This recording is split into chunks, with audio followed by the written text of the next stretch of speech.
Okay lang, walang problema. Kero, Pinyolo, kay Mancherdera. Nandito sila kanina? Wala! Wala ba si Mike, si Takero, ni Mali siya, si Koy? Biyahe ni Koy! Yan! Oo. Magkasama kami ni Mima kanina eh. Aten, tanong na Pilipino narito ngayon na tumitingin laban sa korupsyon Ano tayo? sa Pacto Managua. Interviewin ko kayo. Sa tingin nyo po, bakit dapat anong dapat gawin kay Sara? Litisin o tirisin? Tirisin.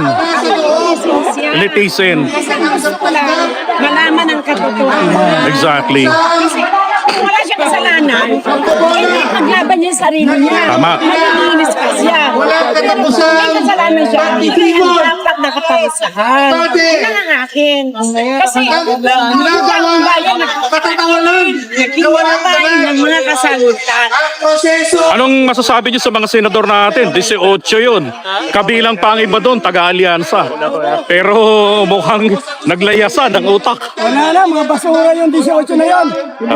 Yung bumutos ng yes, mga basura yun. Litisin.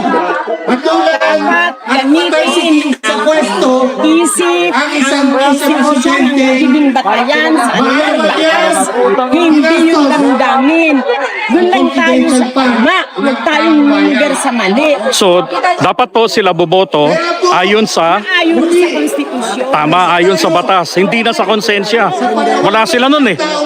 Wala siyang Sa mga senador, Patay tayo. gawin niyo po ang inyong trabaho. Sila palang hindi Wala nang susunod. pagtitribol, wala nang pagpapola. Tapos pala lumabas ang Litisin. ebidensya at napatunayan walang Ang kasalanan. vice-presidente, Maganda. Tama. convict Mali Sara siya. Duterte. Pag Convict. Yan po ang panawagan Tama, ng tama. taong bayan. Convict.